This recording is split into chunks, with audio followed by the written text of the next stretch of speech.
It's the debut of our new series, Trip on a Tank, where we explore mini vacations, taking no more than one tank of gas round trip.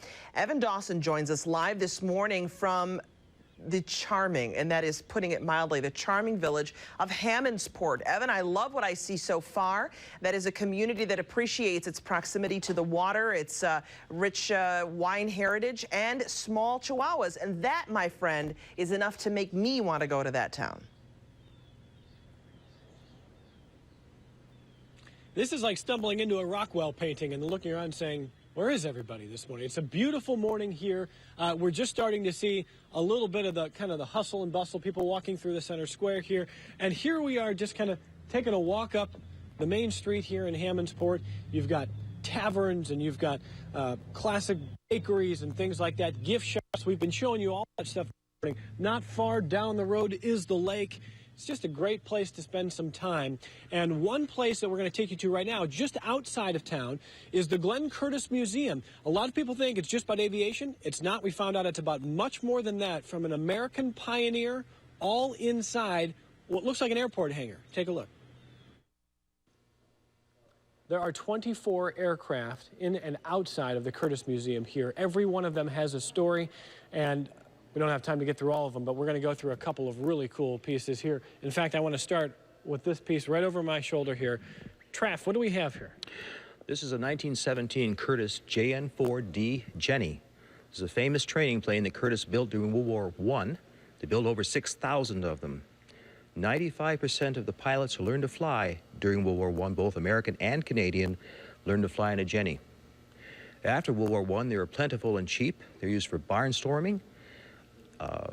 Charles Lindbergh, Amelia Earhart, both learned to fly in a Jenny after World War I. I'm looking around this museum, and I'm having the reaction that you see a lot of people have, which is surprise. Tell me about that. I think what people mostly assume is that we're just airplanes. And, of course, we're focusing on the Jenny. That's apropos. However, we also have a large collection of automobiles, antiques, motorcycles, and boats, and other kinds of things, even firearms, toys. There's a lot here. We're kind of a mini Henry Ford museum, if you will. We cover a lot of subjects. And you've got a current display on Civil War. Yes, we do. We've been focusing on the Civil War these last few years. We're in the 150th anniversary sesquicentennial period. And this year we're focusing on local people who fought at Gettysburg. And this is, of course, the sesquicentennial of Gettysburg coming up in July. Hey, let's take a quick walk here if we could, because as Traff mentioned, it's not all aircraft here. And this is a remarkable piece of watercraft. What is it? This is a Dispro.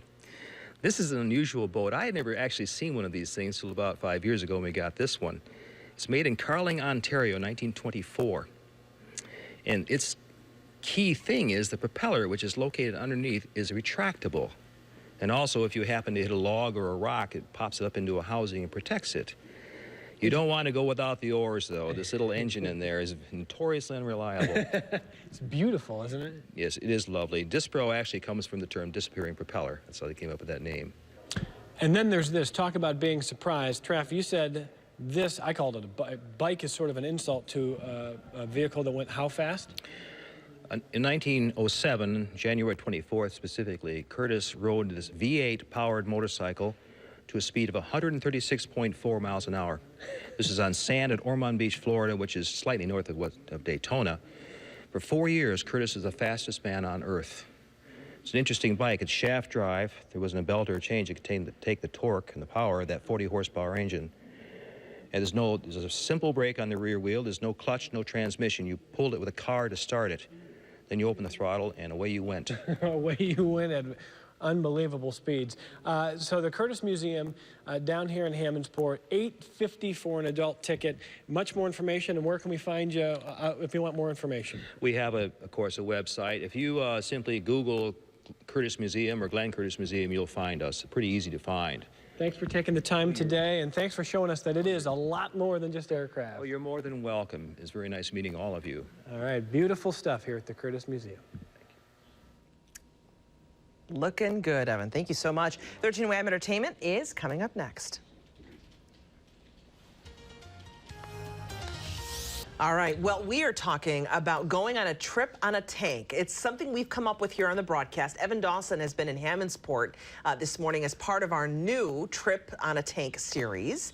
It's where we spotlight kind of mini vacations that you can get to on a tank of gas. Evan was there on a very beautiful morning, checking out some of the scenes. We're right here on the Village Square, and this morning, saying that this is a sleepy village is not a cliche. That's a euphemism. It is so beautiful, lovely, quiet. Take a look around. You can see the lake just over our shoulder, just down the way. And we were here yesterday. I want to show you some video taken yesterday, all within a walk of the Village Square. You start with the waterfront. You can walk down to the waterfront, and, you know, a lot of Finger Lakes are a little steep on the edges. Hammondsport is so nice and flat when you get down to the waterfront.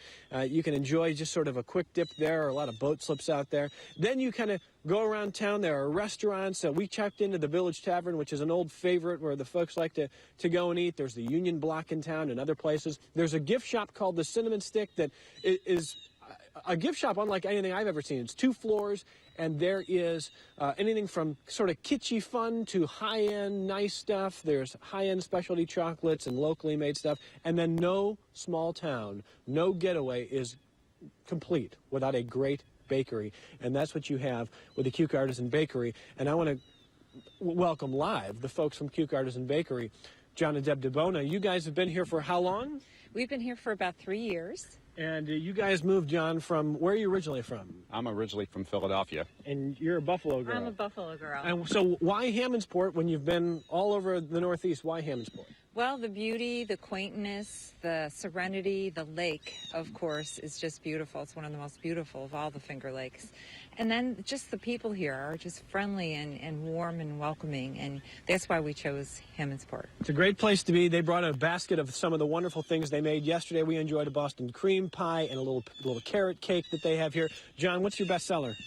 I would say probably our sourdough bread is one of our best sellers, and then spent grain bread also, which is made out of the consumed malted barley from the brewing process. Wonderful bread. And lastly, real quick, Deb, I know you guys care about supporting local as well. How important is that to you, and how important is that to your clientele?